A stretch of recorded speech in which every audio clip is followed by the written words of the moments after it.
hatimu sendiri sehingga kamu berbuat yang dosa yang dilarang Tuhan itu akal. Buktinya apa? Saya kasih contoh konkret yang diajarkan kitab. Tuhan memberikan bangsa Israel pertama kali. Bangsa Israel dibawa dari Mesir ke tanah Kanaan. Di sana mereka dikasih aturan-aturan, bahkan rabi-rabinya membuat syariat agama supaya lebih afdol lagi menerapkan aturan hukum.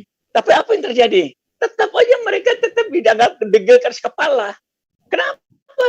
Karena apa yang dia lakukan, tata cara ibadahnya dia lakukan itu betul, nggak salah, benar, karena itu diajar oleh Tuhan. Kamu harus ibadahnya begini. Mereka lakukan. Tetapi di dalam implementasinya salah. Itu. Tadi ada 3 unsur tadi Pak Husema ya. Anda bilang pernyataan dari mulut, percaya dalam hati, dan melakukan. Nah, melakukannya salah. Itu karena apa? Karena tidak ada iman. Tidak ada iman. Dia lakukan sebagai satu keharusan aja, aturan saja. Makanya aturan-aturan belum menyelesaikan masalah. Aturan itu baru merupakan jalan aja gitu. Tapi iman itu yang akan menyelesaikan masalah. Artinya kita percaya kepada Tuhan. Tuhan yang memberi aturan, Tuhan yang punya kehendak, Tuhan juga yang akan memberi kita kemampuan untuk melakukan. Semua dari Tuhan. Itu namanya iman. Tapi kalau kita masih mengandalkan akal kita semata-mata, ini bahaya. Makanya iman harus dituntun oleh akal harus dituntun oleh iman. Itu orang Kristen. Jadi kalau misalnya saudara yang Islam berbeda ya kita saling terima sajalah. Tetapi yang pasti orang Kristen itu iman untuk menuntun akal. Jadi akal tetap dipakai tapi dituntun oleh iman. Dan itu sudah dibuktikan kepada orang Israel. Orang Israel dipilih Tuhan menjadi umat pilihannya. Kenapa dibiarkan itu salah? Untuk membuktikan bahwa akalnya nggak beres. Itu kita ada bukti. Jadi kita bukan ngarang aja. Orang Kristen lalu percaya saja. Orang Yahudi masih pakai akal. Akhirnya dia salah. Prakteknya salah. Waktu dia ibadahnya betul. Semua aturan, semua sudah diatur di agama Yahudi itu aturannya sudah ketat banget itu. Kelimat gitu loh. Sampai bahkan bukan cukup dengan aturan aja. Malah orang rabi-rabi Yahudi tambah lagi. Supaya lebih afdol mereka tambah lagi dengan 113 miswot itu. Tetapi apa yang terjadi? Prakteknya salah. Nah ini jadi kita ada bukti, Pak Uma. Kita ada bukti bahwa akal itu nggak beres. Itu. Jadi akal kalau tanpa itu akan sesat. Itu aja ukuran. Dan itu kita nanti bisa teliti, bisa perhatikan praktek-praktek kehidupan manusia. Oke, terima kasih. Oke, makasih Pak Martin. Sebelum ke Dr. Dian, ini ada Bang Juma kembali dulu ya. Ya, silakan Bang Juma. Oke, baik. Suara saya kedengaran baik, Bang? Ya, udah. Bang, iya. Nah, jadi kalau akal-akalan kayak gitu jadinya. Tidak lagi memperdulikan apa yang tertulis di dalam kitab yang ditenteng setiap hari. Kenapa? Yang penting iman. Padahal data yang ada di dalam kitab yang mereka tenteng, akal budi membuat seseorang panjang sabar.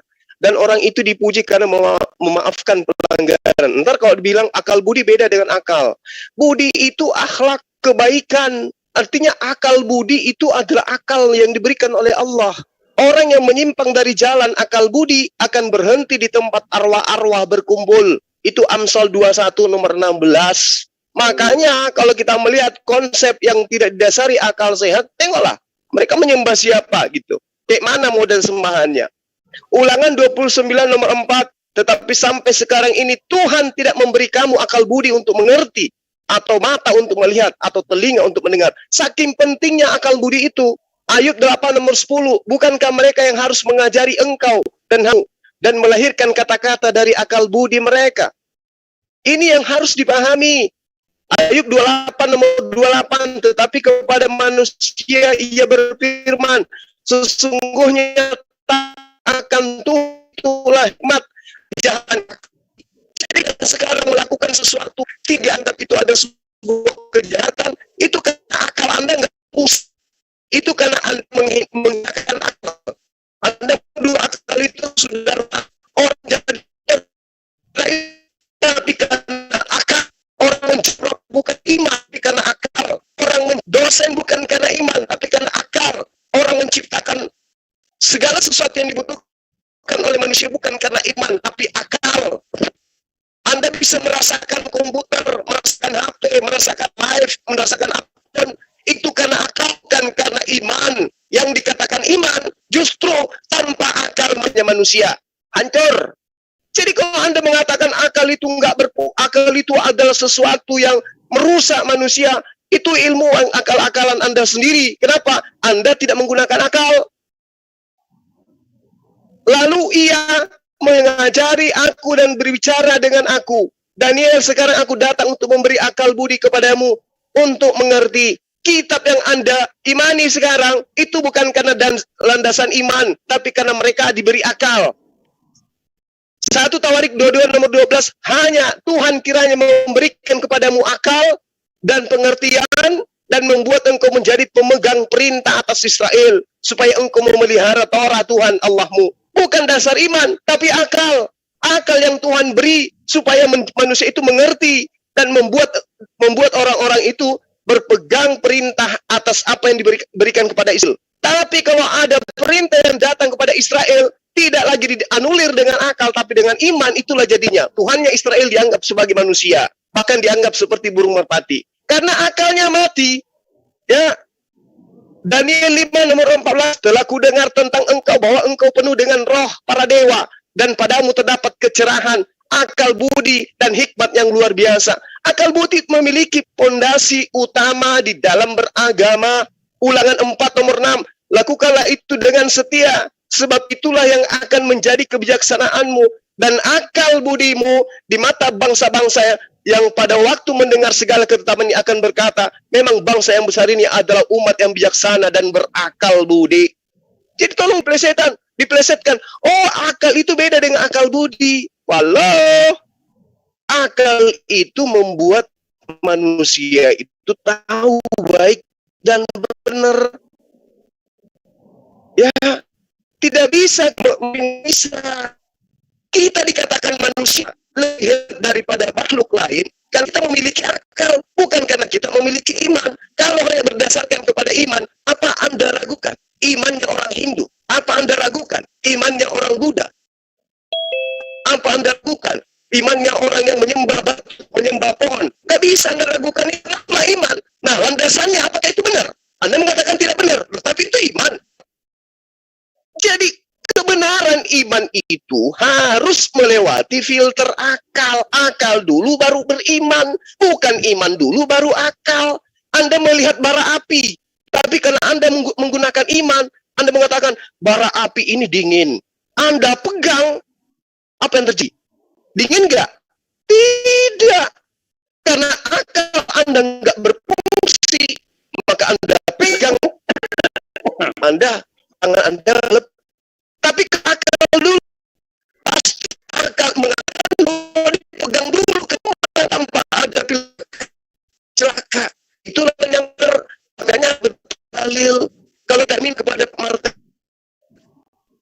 tunjukkan di mana dalilnya tentang akal butuh sejak di Taman Eden. Anda tidak akan diberi pengertian, diberi hikmat karena akal itu bertaburan di kitabnya Bani Israel. Memang di dalam kitab Anda tidak ada tentang akal budi, tidak ada. Tapi di Bani Israel itu betul dalil-dalil sehat, bukan akal. Jadi kalau ada yang manusia saat ini jadinya oleh karena adanya aset di perjalanan sejarah umat manusia keturunan Adam, ada masalah, ada kisru, ada peperangan, ada kecurangan, ada kejahatan. Itu disebabkan karena dua tempat. Apa itu? Surga dan neraka. Ada ujian kita dikasih. Bukannya kita disuruh hidup tanpa ujian. Kita diuji. Siapa yang lolos dari ujian, tempatnya surga. Siapa yang gagal, tempatnya neraka. Itu makanya. Jadi apa yang terlihat, adanya kejahatan, ada ketimpangan, itu disebabkan karena bukannya hal. Tetapi justru manusia meninggalkan hal. Contoh, adalah penjaju. Kalau mencuri di penjara, akal kata, iya betul, saya curi itu sudah mau, akalnya sudah begitu. Kalau saya curi, pasti masuk penjara. Itu akan membenarkan. Tapi karena setiap yang Tuhan kasih kepada manusia yang tidak terbendung, akal pun dikebiri. Sama seperti ketika ada dalil mengatakan Tuhan itu satu, hidup ketua mengenal Tuhan itu satunya, itu yang ada di langit dan banyak utusan. Tapi karena akalnya dimatikan, maka itu dihilangkan. Yang ada adalah satu, tapi kau juga yang dekat dengan Tuhan, intinya dua. Yang pertama itu adalah jadi bukan usaha, tapi kalau Anda dirikan.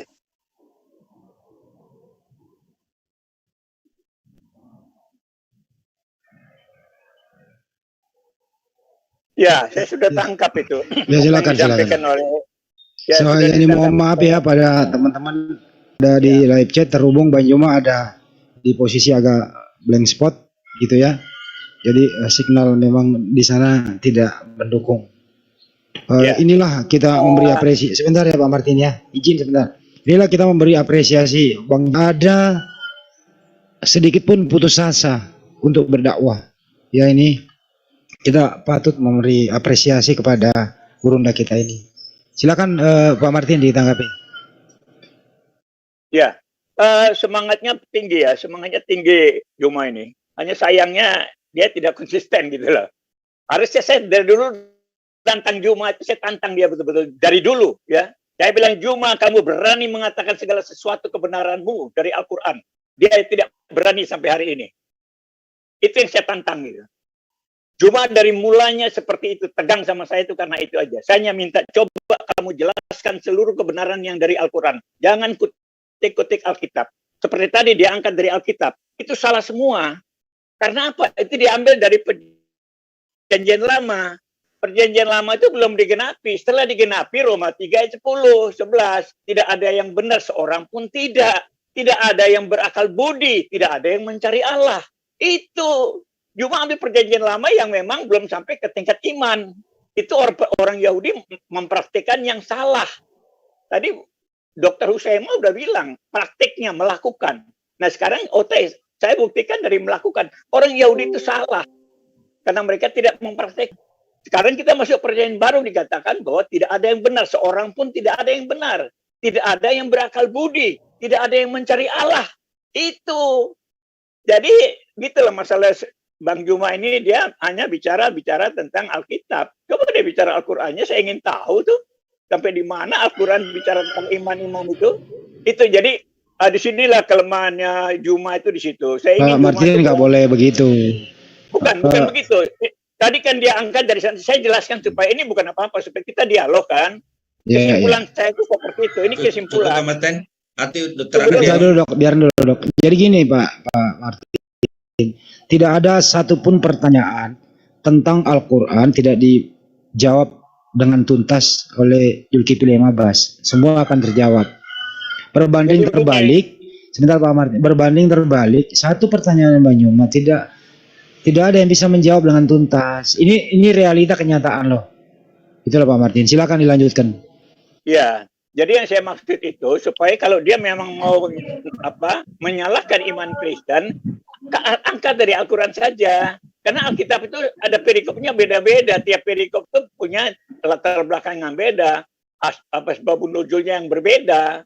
Jadi tidak bisa mengangkat ayat sembarangan begitu. Itu yang saya maksud. Supaya kalau dia mau bicara kebenaran versi Islam, silakan dari Al-Quran saja. Supaya kita bisa saling melengkapi gitu. Karena ini iman orang Kristen mau disalahkan ya silakan aja. Memang di luar Kristen pasti orang nyalahkan semua. Iman Kristen itu pasti disalahkan. Kita sudah tahu itu. Tapi marilah kalau kita tantang iman orang Kristen, buktikan dari ajaran kita sendiri. Itu yang saya maksud. Oke. Kita buktikan dari ajaran kita gitu. Begini Pak Martin, itulah kelebihan dari Zulkifli Mabas. Namanya kritik kristologi itu Pak Martin. Bukan hanya mengerti tentang Al-Quran dan hadis, tapi harus ngerti juga ya strategi, harus ngerti juga apa yang diyakini, apa standar berpikirnya, lawan diskusi. Jadi supaya kalau menjelaskan itu ada komparasi agar cepat connect. Berbeda kalau hanya berdakwah saja. Ini kan area diskusi. Makanya sebelum berdiskusi itu sebaiknya Pak Martin juga pelajari Al-Quran supaya ada pintu masuknya. Ya inilah yang dilakukan oleh Zulkifli Mabas kita semua di sini agar tidak buta arah, tidak asal ngomong tentang Bible akhirnya bisa menilai. Cuma kami menilai bahwa untuk memberikan suatu edukasi gitu loh. Jadi ada landasan datanya gitu loh Pak Martin, kira-kira. Mudah-mudahan dimengerti Pak Martin. Ya, saya sudah bertahun-tahun dengan Juma ya, bukan baru, sama juga Andi kan, sama saya juga udah lama. Itu yang saya minta seperti itu, karena begini, tidak mungkin orang non-Kristen tuh bisa tahu Alkitab tuh nggak mungkin itu. Alkitab tuh nggak bisa masuk di akal orang, karena makanya saya bilang harus pakai iman. Makanya orang masuk di Kristen tuh pasti salah semua, pasti protes semua itu nggak benar itu Alkitab itu, begitu loh. Sedangkan Yep. saya orang Kristen, saya tahu betul. Dan saya tidak buta-buta amat soal Al-Quran juga, saya nggak buta-buta amat. Cuma saya tidak mau terjebak di sana, karena begini, sekarang ini bagi orang Kristen agak bahaya juga. Kalau kita salah-salah ngomong, dianggap menista, begitu loh, itu masalahnya. Tapi kalau soal tahu Al-Quran, saya tahu banyak gitu. Karena Al-Quran dengan Alkitab itu, karena ada hubungan, sehingga saya tahu di mana letak masalahnya dengan Al-Quran. Saya tahu benar itu. Cuma saya tidak mau ngangkat di sini, dengar dulu, saya tidak mau ngangkat di sini. Mungkin Andi, Juma tidak ada masalah, Pak Usaima. Tapi orang lain yang mendengar nanti saya dianggap menista. Gitu. Itu yang saya takut itu. Tapi kalau soal tahu, bukan saya tidak tahu. Saya tahu, makanya saya bicara ini. Kenapa saya bilang Juma tidak berani bicara Al-Quran? Karena saya tahu di Al-Quran tidak banyak menjelaskan tentang ini. Itu, Andi. Oke, begini Pak Martin. Saya tanya itu kan. Begini Pak Martin. Saya tahu itu. Ya, Pak Martin, ini fakta dan realita bahwa Bang Juma itu mengerti Al-Quran. Dan lawan bicaranya untuk diskusi itu kan Bible Anda kan berbahasa Indonesia, mudah untuk dipahami oleh golongan mulai dari umur bisa membaca sampai kakek nenek bisa dimengerti Pak Martin. Nah, kalau ada satu data tertulis dengan jelas di Bible di sana, bisa dipersingkat dengan persetujuan aklamasi. Oh iya benar seperti ini. Tapi Pak Martin dengan kawan-kawan itu mengatakan ini nggak bisa. Kami punya penafsir lain, ini cukup imani saja. Nah ini yang nggak bisa dibawa di area diskusi dengan cara imani saja. Kira-kira begitu Pak Martin. Ya itulah makanya saya bilang tadi, karena orang Kristen itu hanya iman saja, percaya begitu saja kepada Tuhan, kita tidak mungkin menyangkali Tuhan. Atau sok lebih pintar dari Tuhan itu tidak mungkin itu. Kalau misalnya orang Islam mau menantang pemahaman orang Kristen berdasarkan iman, ya buktikan saja dari ajarannya. Itu yang saya maksud. Oke, kalau begitu kalau begitu Pak Martin boleh bertanya tentang Al-Quran. Kita beri ruang kepada Bang Juma. Apa yang Anda ingin tanyakan tentang Al-Quran Pak Martin? Saya nggak bertanya, saya hanya minta penjelasan. Kalau Anda nantang iman orang Kristen, Anda buktikan akalnya orang Islam lebih hebat gitu loh. Dari Al-Quran ya, dari Al-Quran, situ aja. Itu tiap hari kami lakukan ceramah di sini Pak Martin. Ya sekarang jelaskan.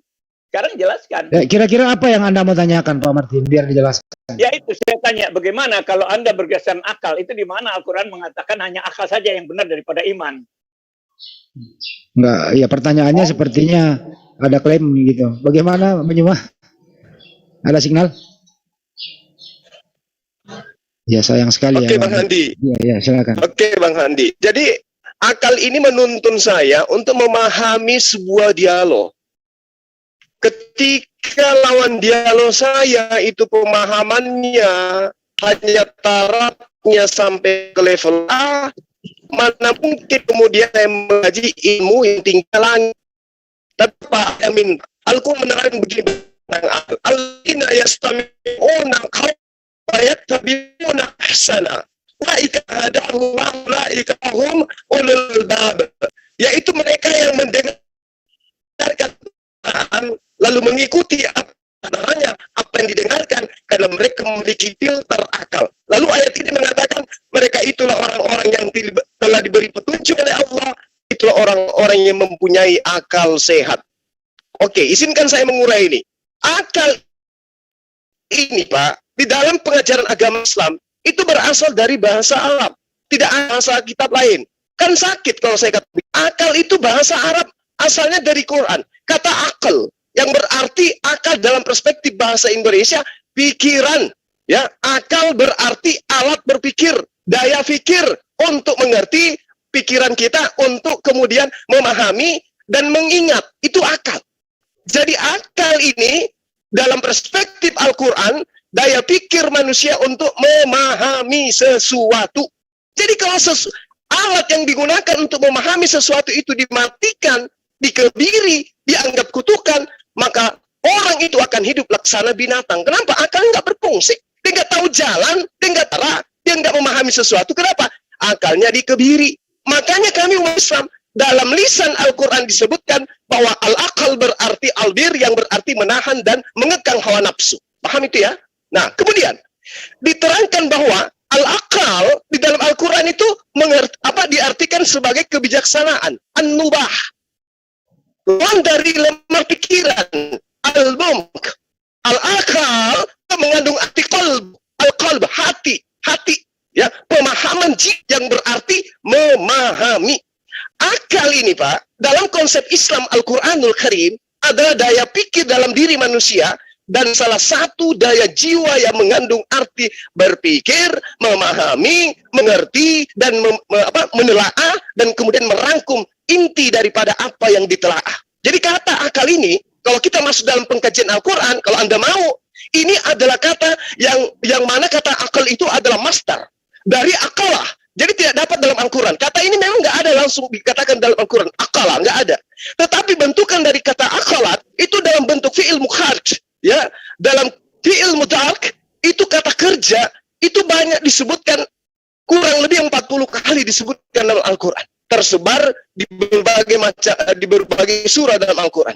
Nah, kata-kata ini, misalnya takilun, ada dalam surah Al-Baqarah ayat 44. Yakilun, ada dalam surah Al-Furqan ayat 44. Atau di dalam surah Yasin, antara ayat 10 sampai 68. Kemudian, ada juga kata yakiluha di dalam surah Al-Ankabut. Ada kata akaluhu dalam surah Al-Baqarah ayat 2. Nah, kalau kemudian saya menerangkan akala, akaluhu, yakilun, nakilu, dan seterusnya, apa takaran yang ada di kepala Anda itu yang sudah Anda matikan bisa memahami ini? Kan tidak. Jadi bagaimana mungkin kemudian saya berbicara tentang Al-Quran, tentang tafakkaru kepada orang-orang yang tidak memiliki penopang di dalam isi kepalanya untuk memahami ini? Kan tidak mungkin, kan waktunya sia-sia, Bapak. Oleh karena itulah saya menerangkan, cukup perjanjian lama mewakili Al-Quran. Alladzina yastami'una al-qawla wayattabi'una al-ahsana. Jadi untuk memiliki baik benar seseorang itu tergantung kekuatan akal, Pak, bukan iman. Jadi kalau Anda mengatakan, ini semua sudah puluhan tahun bukan saya tidak paham Al-Quran. Justru karena saya paham Quran, saya terjun di sini. Saya mengatakan kepada Anda supaya Anda tersakkara, mengingat kebenaran itu. Jangan asal beriman tanpa landasan pijakan yang benar. Ditentukan pahaman terhadap ya, Al-Quran itu tidak memahami segala sesuatu. Menjadi apapun yang hebat itu karena akal, bukan karena iman. Makanya kalau Anda mendaftar tentara, Anda nggak ditanya dulu apa agamamu, enggak, tapi ditanya berapa nilaimu, nilai sekolah, pendidikan, apa yang berkaitan kepada iman. Demikian. Iya. Suaranya putus-putus, suaranya Jumang ini putus-putus ya, tapi nggak apa-apa lah. Yang pasti itu bahwa dia nantang bahwa orang tuh kalau beriman tuh seperti binatang gitu loh. Kalau hanya beriman tuh hanya seperti binatang. Nah itu yang saya pegang itu. Tapi nggak apa-apa, karena menurut aku bukan apa. Bukan gitu, Mas. Iya, jangan dulu, jangan didalih dulu. Saya dengar jangan diganggu dulu. Lanjut Pak Martin, dia silakan. ngomong ini bukan baru satu kali. Saya kasih tahu, Jumang ngomong bukan baru satu kali. Jadi omongan ini saya sudah pegang lama. Tapi bagi saya tidak tersinggung itu, karena memang begitulah ukurannya dia. Melalui berdasarkan Al-Quran itu begitu, bahwa orang lain itu seperti binatang gitu loh. Itu nggak apa-apa. Itu ciri khas orang Islam, ciri khas orang ajaran Al-Quran. Saya terima itu, karena memang kita berbeda. Kalau tanpa akal orang binatang itu ya itu untuk ukuran orang Islam. Tapi bagi kita justru kita harus beriman menuntun akal. Karena bagi orang Kristen akal sudah rusak. Cerita pertama di Alkitab itu jatuhnya Adam dan Hawa itu menjadi sumber pertama. yang sampai sekarang timbul kekacauan di dunia ini sampai sekarang ini hanya karena itu aja. Tapi kalau orang kembali kepada iman, dia akan berani mengampuni musuhnya, tidak balas kejahatan dan kejahatan, memberkati orang yang menganiaya. Itu iman. Kalau akal kan gigi ganti gigi, mata ganti mata. Kalau tidak kan kita diinjak-injak nantinya. Itu kan ukuran akal tuh sampai di situ saja. Iman tidak. Aku yang akan membalas, bukan kamu. Kamu hanya diam saja. Yang balas adalah aku, kata Tuhan. Itu iman namanya. Makanya orang Kristen diapain pun diam aja. Karena memang kita berpegang pada janji Tuhan. Aku yang berperang ganti kamu dan kamu diam saja. Itu iman. Orang Kristen tentang iman, orang Kristen juga bisa ngamuk-ngamuk. Mati pun dia bisa aja kalau memang berdasar akal. Tapi tidak seperti itu.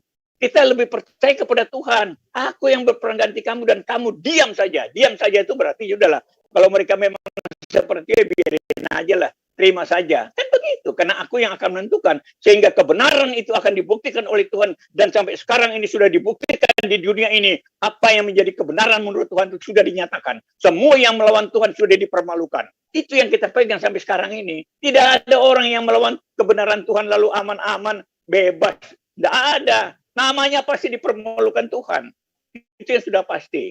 Sehingga disinilah sebagai manusia, mari kita berpikir yang betul dalam. Kalau akal memang sudah tidak bisa, mari kita datang kepada iman kepada Tuhan Yesus saja. Yesus ini adalah jawaban dari seluruh masalah kehidupan ini.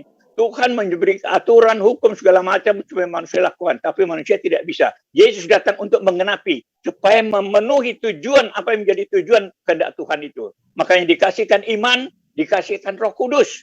Itu kuncinya orang Kristen. Makanya saya berani mengatakan ini karena dalam Kristen itu sudah sempurna, sudah lengkap. Disuruh pakai iman yang hanya percaya kepada Tuhan, jangan percaya pada dirimu sendiri. Percayalah kepada Tuhan, jangan bersandar pada pengertianmu sendiri. Itu Amsal, di kitab Amsal bilang begitu. Jangan bersandar kepada pengertianmu sendiri. Percaya kepada Tuhan saja. Jadi bodoh saja kamu seperti domba itu. Supaya karena domba itu digembalakan terus. Kalau nggak digembalakan pasti sesat dia. Itu domba, artinya domba. Sehingga orang Kristen harus digembalakan. Dia tidak digembalakan otaknya itu, dia akan sesat. Bagi kita sehingga ukurannya sederhana saja. Sangat sederhana. Orang Kristen sangat sederhana. Makanya di dalam Kristen dikasihkan iman. Supaya percaya saja kepada Tuhan. Tinggalkan akalmu itu sendiri. Tanya Tuhan, kalau akalmu punya rencana begini, tanya Tuhan. Tuhan, apa ini akal saya benar apa tidak? Itu yang saya praktekkan selama hidup saya ini. Lalu dikasihkan Roh Kudus untuk menuntun saya ke dalam seluruh kebenaran. Itu yang saya sampaikan. Terima kasih. Baik. Pak Martin, satu sebelum ke Banyoma. Pak Martin, kalau ada data di Bible tidak akurat, tidak masuk akal, begitu, apa ini diimani saja atau ditinggalkan, Pak Martin? Saya tanya sama Tuhan ya. Saya tanya Tuhan. Tuhan, ini apa maksudnya gitu? Karena secara harfiah, sering ayat-ayat Alkitab itu bertentangan dengan akal. Sering. Tetapi Tuhan memberikan makna rohaninya seperti yang dikatakan di dalam 1 Korintus 2 ayat 14 ya. 1 Korintus 2 ayat 14 di sana dijelaskan itu. Dikatakan begini. Tetapi manusia duniawi, artinya manusia yang hanya pakai akal aja ini ya. Ini maksudnya itu. Tetapi manusia duniawi yang hanya pakai akal aja tidak menerima apa yang berasal dari Roh Allah. Karena hal itu baginya adalah satu kebodohan. Jadi dia nggak bodoh. Akal manusia itu menganggap firman Tuhan itu bodoh gitu. Dan ia tidak dapat memahaminya sebab hal itu hanya dapat dinilai secara rohani. Secara rohani itu artinya sesuai dengan maksud Tuhan, bukan secara harfiah. Secara Pak Martin, maksudnya itu apa itu? Pak Martin, izin ya. Bukankah bukan firman Tuhan diilhami oleh Roh Kudus? Artinya semua yang ada di Bible itu kan valid menurut Pak Martin ini gitu ya. Tapi kalau membaca satu bukti di sana sama sekali tidak masuk akal gitu loh. Dan apa tidak bisa ditelaah dari mana ini datangnya nih barang. Apa itu? Pak Martin, apakah masih bisa percaya dan mengimani itu?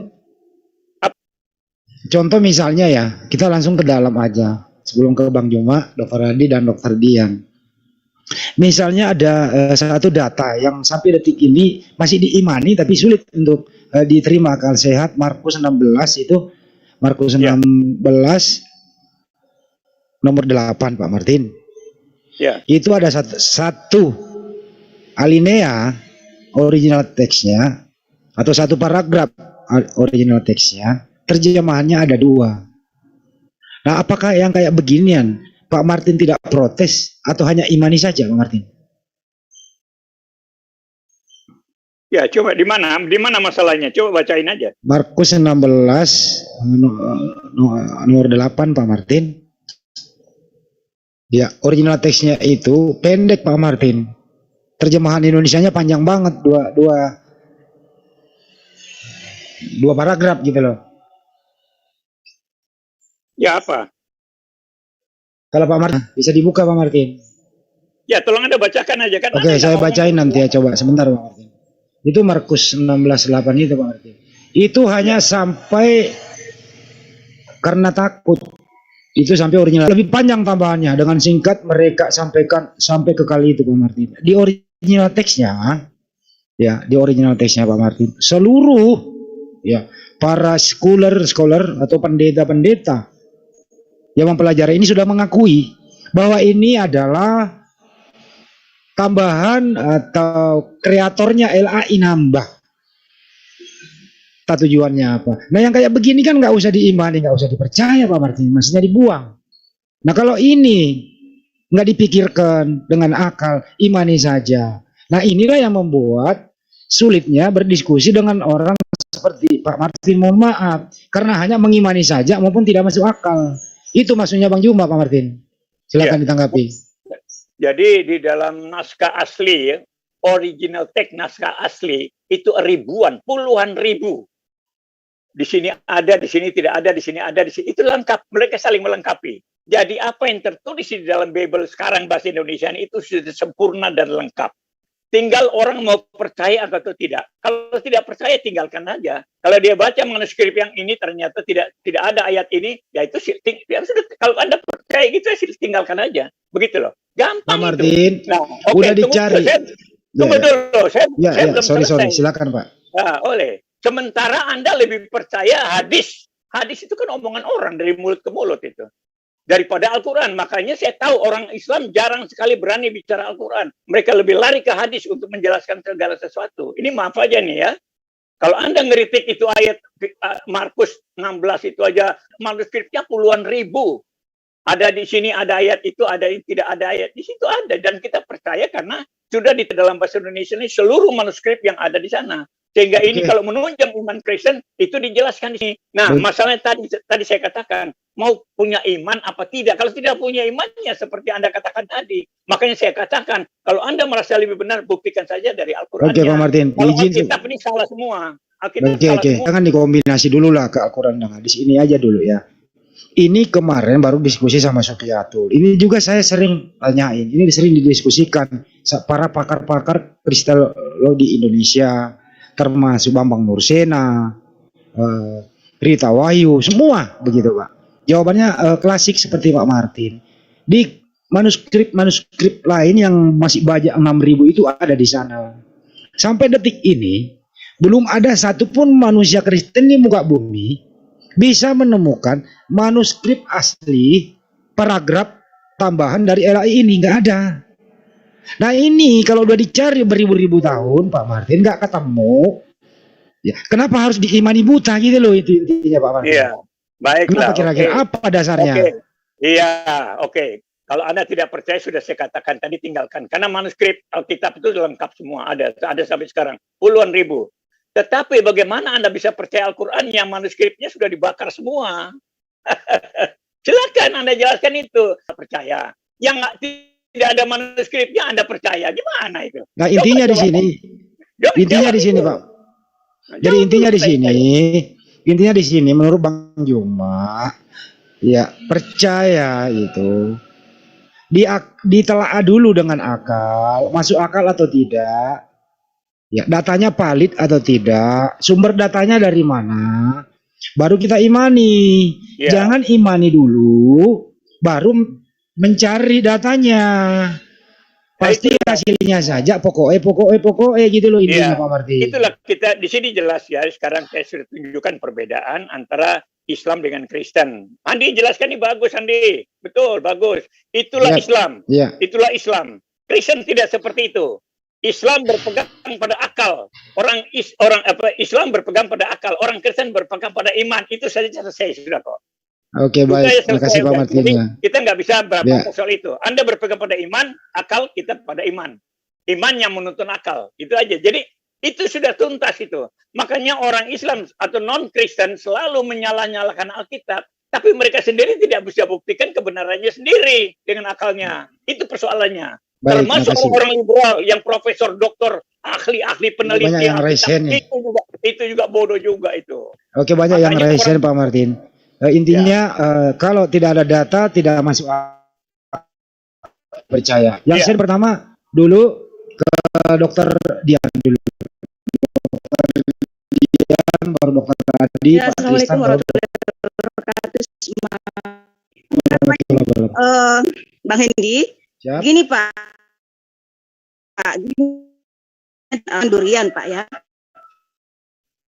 Itu koar-koar, saya percaya durian itu berduri ya. Atau ada yang bilang saya tidak percaya durian itu berduri. Nah tunggu dulu Pak. Bagaimana mungkin Anda Pak Martin kejauhan berbicara mengenai percaya tidak percaya? Jika Bapak tidak tahu apa itu durian, ya istilahnya saja mungkin Bapak tidak tahu. Ya, istilahnya mungkin baru di telinga Bapak tentang durian. Nah, yang pertama harus Bapak tekankan itu adalah tahu dulu. Nah, bagaimana apa yang itu adalah panca indera lahiriah. Apa yang Tuhan anugerahkan sebagai panca indera lahiriah? Mata, telinga, indera perasa ya, termasuk dengan otak. Itulah yang Tuhan berikan untuk bisa mengetahui. Nah, apa yang digunakan untuk memahami apa yang kita ketahui, untuk bisa mengerti apa yang kita ketahui, ya itulah panca indera batinia. Apa itu? Akal pikiran, Pak. Ya, jadi bahwa setelah kita tahu bahwa durian itu seperti ini, maka dengan akal pikiran kita bisa membedakan, Pak, dari durian itu yang mana kulitnya, yang mana isinya. Ya, dari kita bisa bedakan itu. Itulah digunakan dengan akal pikiran. Nah, kalau kita manifestasikan ke dalam perjanjian baru, di situ Bapak sudah tahu pasti. Bapak sudah membaca, sudah mendengar bahwa antara Yesus dan Bapaknya Yesus itulah yang bergelar Tuhan. Yesus itu adalah bergelar sebagai sosok yang bukan Tuhan. Nah, pasti Bapak sudah tahu itu. Tapi apakah Bapak memahami atau mengerti, tahu perbedaan antara Yesus sebagai bukan Tuhan dan Bapaknya Yesus sebagai Tuhan? Itu dulu Pak. Mengaku Yesus itu Tuhan, sementara Bapaknya Yesus itu juga Tuhan juga. Ada dua Tuhan di situ. Jangan Pak, pahami dulu apa bedanya Yesus sebagai sosok bukan Tuhan dan apa bedanya Bapaknya Yesus sebagai Tuhan. Itu loh. Jadi jangan terlalu jauh Pak mengaku-ngaku berhati nurani kalau berakal pikiran saja tidak. Kalau berotak saja tidak, bertelinga saja tidak. Terlalu jauh Pak Martin mengklaim diri berhati nurani. Anda tidak pahami, Pak Bang Andi. Oke, makasih. Silakan Pak Martin. Iya. Jadi memang seperti itu ya. Kalau kita pakai hal itu ya memang seperti itu. Seperti tadi Ibu Andiani ya mengatakan tuh. Di situ kita beda Bu. Orang Kristen itu hanya percaya saja bahwa Yesus itu Tuhan karena dia berasal dari firman. Kalau akal manusia ini benar, Yesus nggak perlu datang lagi. Ya, itu alasan supaya Ibu tahu bahwa tanpa Yesus datang memang orang tidak akan berpegang pada iman gitu loh. Itu makanya Yesus datang untuk memberikan iman. Dan dia adalah firman. Nabi-nabi itu menyampaikan peringatan apa? Nabi tidak bisa menyelesaikan, karena yang menyampaikan aja peringatan, mentuntaskan segala sesuatu yang Tuhan rencanakan itu adalah Yesus. Yesus adalah jawaban dari semua persoalan. Dan Yesus mengajarkan kasih. Apa yang kamu ingin lakukan, orang lakukan kepadamu, lakukanlah itu. Itu bukan kalau kita mau melakukan baik sama orang, ya kita lakukan yang baik saja. Kalau kita jahatin orang, kita jangan menjahatin. Oh, itu inti ajaran Alkitab itu. Nah, kalau inti ajaran ini kita mau lawan,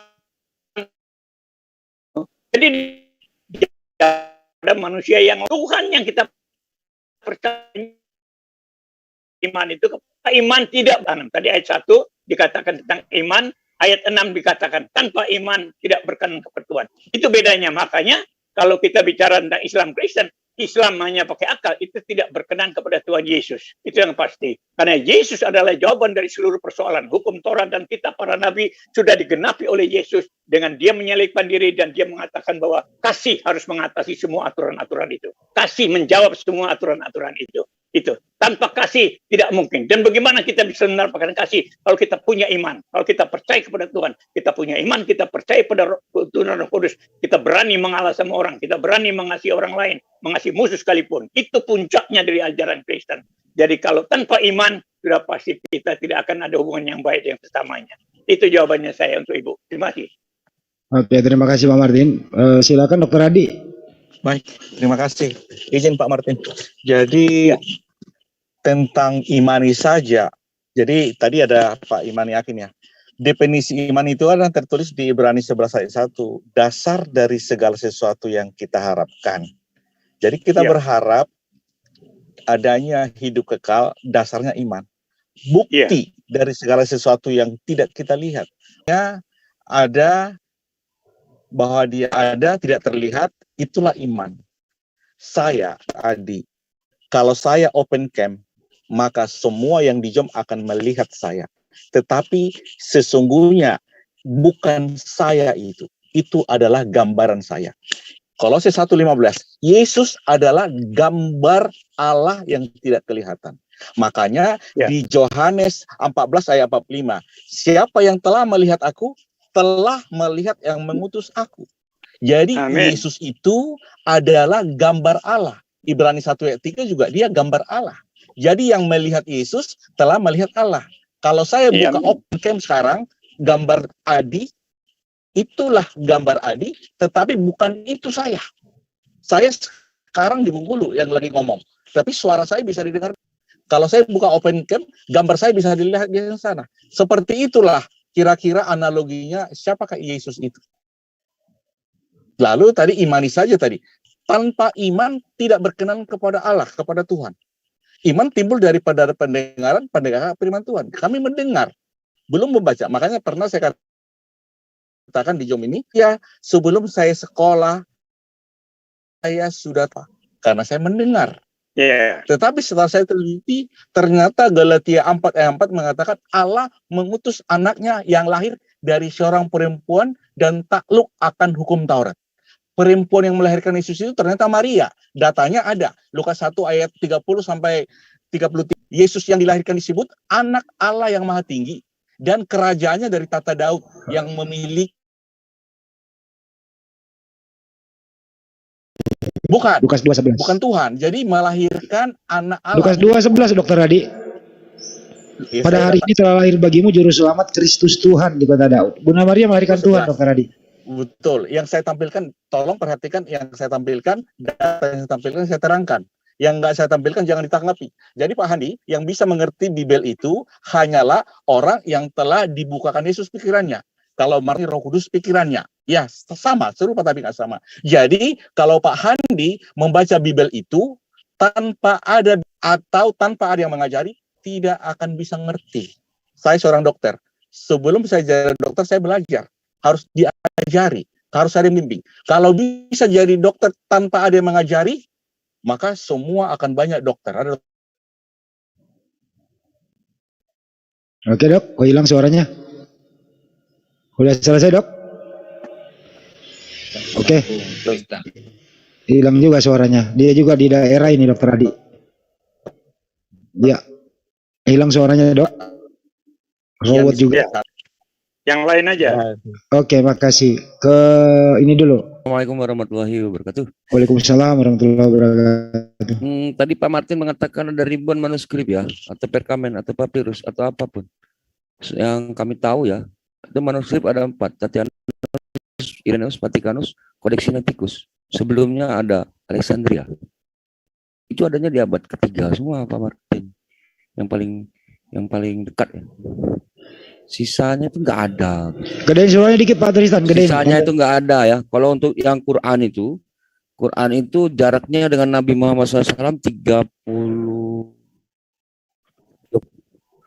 tahun. Itu untuk yang manuskrip yang di Topkapi di Turki. Ya, manuskrip Utsmani gitu ya. Kemudian yang sezaman dengan Nabi SAW itu yang di Birmingham, yakni Mushaf Amr bin Ashrulan. Jadi Pak Martin ini mengatakan manuskrip kami itu dibakar gitu ya. Ternyata ada yang di Birmingham yang sezaman dengan Nabi SAW, uji karbonnya gitu. Walaupun ada 3 surah di situ. Pak Martin bisa nggak menunjukkan manuskrip yang sezaman dengan Yesus? Jangan yang di abad ketiga ya. Udah basi. Silakan. Jadi begini, Oke, kita jelas bicara, pertanyaannya ya. Silakan Pak ya, Martin. jelas.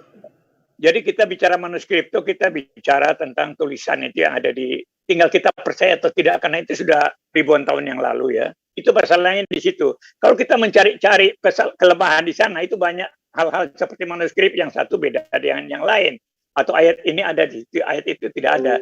Jadi masalahnya tadi saya katakan, tinggal kita mau percaya atau tidak. Kalaupun saya angkat di sini, itu Anda tetap nggak percaya juga gitu. Tapi saya yakin bahwa manuskrip Alkitab itu tidak ada yang dibakar. Kecuali seperti Al-Quran itu zaman Utsmani dibakar. Utsman bin Affan itu dibakar. Itu yang kita tahu ya, yang dijelaskan oleh hadis kalau tidak salah itu ya. Itu. Tapi kalau Alkitab itu semuanya ada. Gitu. Tapi saya juga nggak tahu di mana masalahnya itu. Ya di mana Pak? Di museum itu mana? Ada di Inggris, ada di Jerman, Dimana, Pak?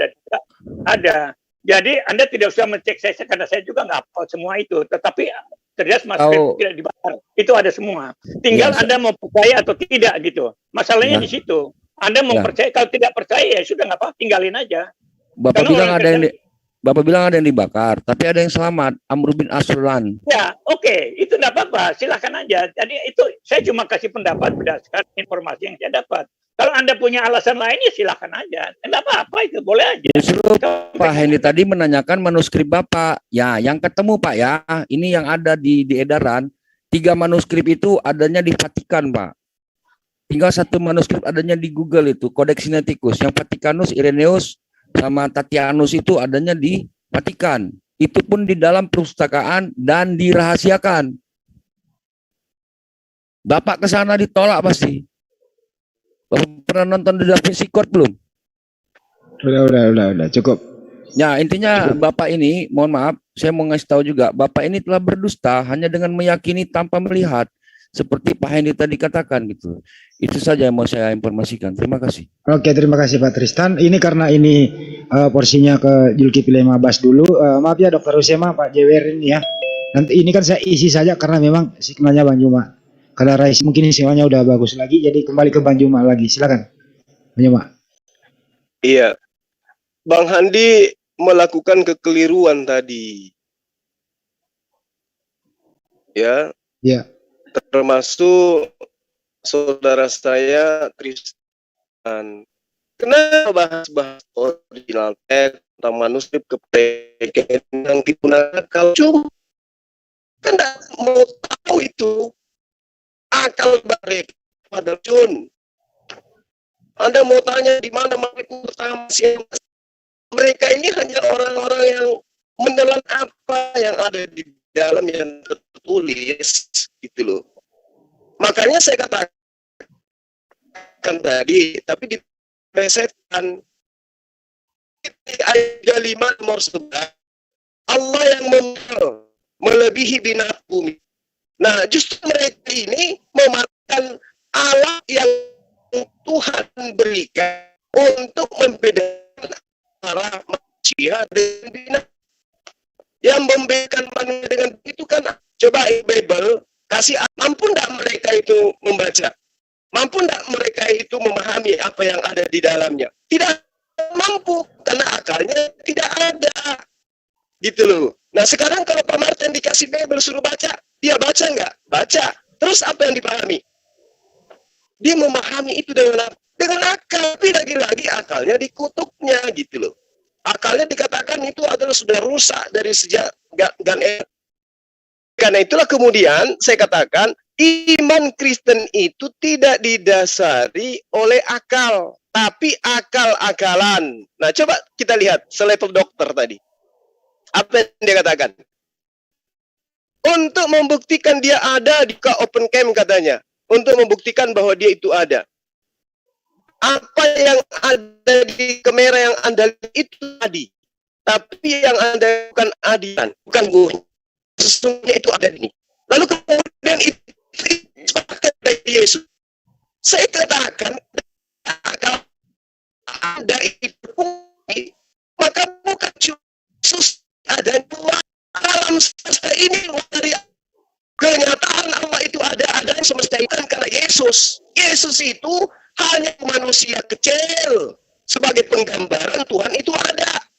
Alam semesta ini gambaran nyatanya. Alam ini nggak ada kalau Tuhan itu nggak ada. Tapi kemudian kalian menginginkan Tuhan itu harus jadi makhluk. Itulah akal-akalannya. Ketika saya mengatakan akal di dalam kitabnya Bani Israel adalah sesuatu yang kedudukannya sangat tinggi. Di atas segala-galanya, bahkan di atas iman. Lalu Anda tabrakan. Anda mengatakan, Pak Martin mengatakan, jangan Anda bawa-bawa perjanjian lama. Itu perjanjian lama, itu belum sampai. Ilmu tingginya di perjanjian baru. Kapan itu? Ketika Paulus mengajarkan bahwa akal nggak berfungsi, akal nggak berfaedah, imanlah yang menentukan. Makanya saya katakan kalian ini bukan pengikut para nabi, kalian ini pengikut Paulus. Dari konsep akal aja Anda harus akal-akalan kayak seperti Paulus. Aku menyampaikan bukan atas dasar firman Tuhan, tapi atas karena kebodohan mereka, atas kebodohan orang yang ingin bermegah. Siapa itu? Inilah kalian.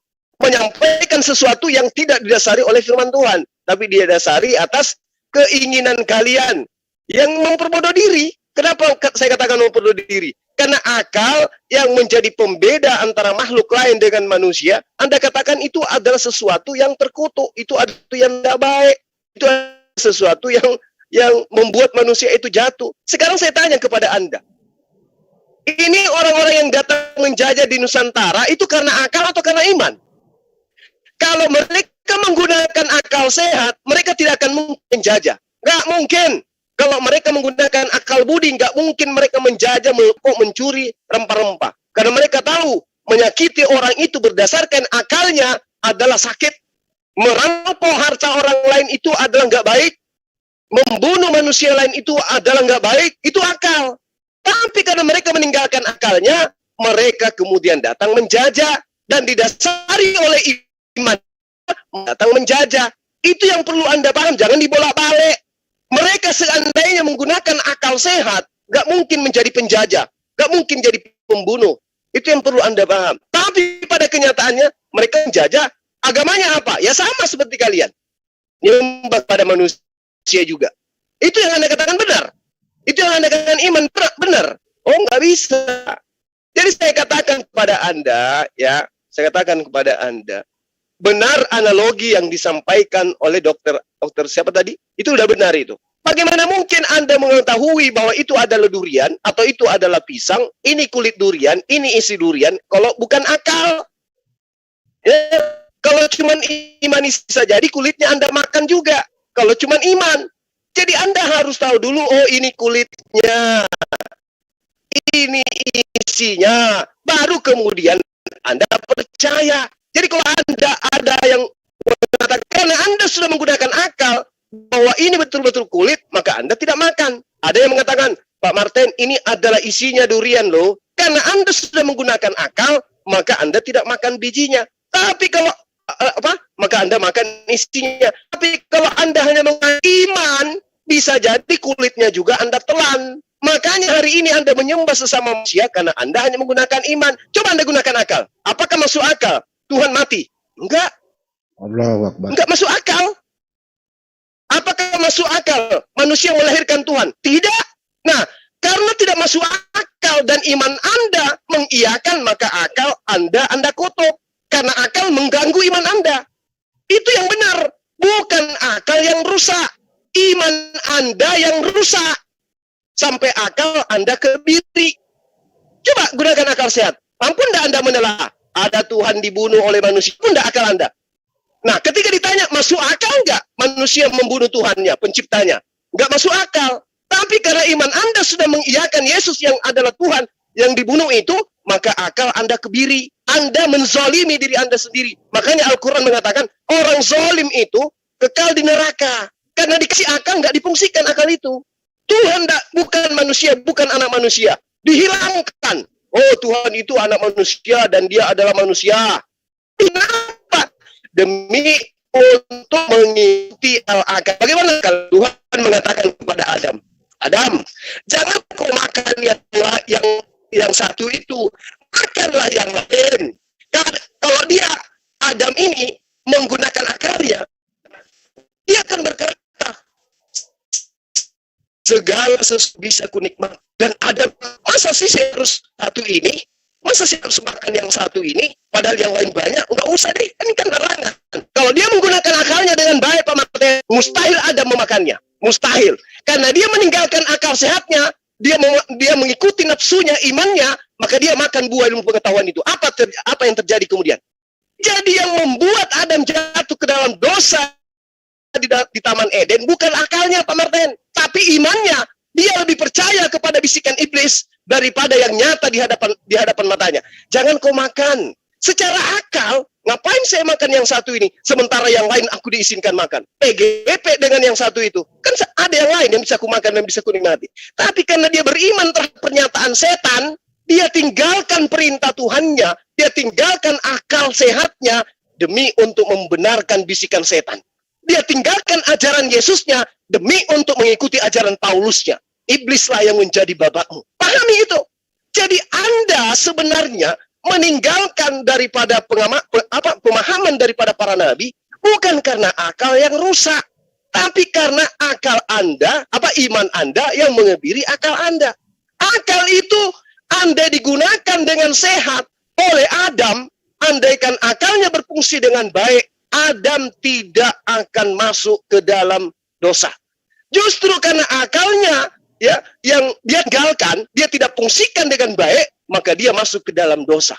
Dia mengikuti kepercayaan, mengikuti imannya. Apa itu? Ketika aku makan buah pengetahuan, maka aku akan kekal di surga. Apa yang terjadi? Gedebuk. Dia jatuh ke dalam dosa. Karena dia meninggalkan akal. Sama seperti Anda sekarang. Anda meninggalkan akal demi iman, imani saja. Pokoknya Yesus Tuhan. Mau dia mati, mau dia hidup, mau dia makan ikan goreng, EGP, yang penting imani saja. Itulah Anda. Anda telan kulit durian, Anda nggak mau peduli. Anda telan biji durian, Anda nggak peduli. Bahkan Anda telan gerobak durian pun Anda nggak peduli. Itulah iman Anda. Anda meninggal Tuhan beri, padahal Allah sudah mengatakan di dalam kitab Ayub, dalam kitab Amsal, di dalam kitab Ulangan, adalah petunjuk bagi manusia dan binatang. Alat yang membedakan Anda dengan binatang Anda buang. Berarti Anda sama dengan binatang. Silakan Anda jawab. Ya, baiklah. Silakan Pak Martin. Ya, jadi saya terima kasih untuk pernyataan yang panjang sekali dari Juma ini. Karena dari sinilah dia membuktikan kehebatan akalnya. Kebijaksanaan akalnya itu dia ungkapkan tadi ini. Dengan caci maki, menghina, memfitnah. Itu akalnya. Saya bicara dengan Anda dengan sopan, dengan santun, dengan kebenaran dari firman Tuhan. Anda berbicara dengan akal Anda dengan memfitnah, menghina, merendahkan orang lain. Itu bukti. Saya harapkan semua pendengar-pendengar ini bisa memilah-milah hal ini. Kebenaran tidak bisa disampaikan dengan penghinaan, pemfitnahan, merendahkan orang lain. Itu bukan kebenaran. Ya, ini saya kira ini pembelajaran bagus untuk semua yang mendengarkan dialog saya dengan Juma ini. Coba mari kita tangkap baik-baik. Juma tidak berani bicara seperti saya yang bicara dengan santun, dengan menjelaskan yang baik-baik. Dia pasti nyangkal Alkitab dengan penghinaan, dengan pemfitnaan, dengan hinaan yang luar biasa. Itu bukti. Jadi saya kira kita sudah tidak berpanjang-panjang lagi. Saya kira cukup. Karena apapun yang diomongkan hanya membenarkannya saja. Jadi iman itu luar biasa. Dia bisa mengatakan yang sopan, yang santun terhadap orang lain, yang memusuhi dia, yang membenci dia sekalipun. Saya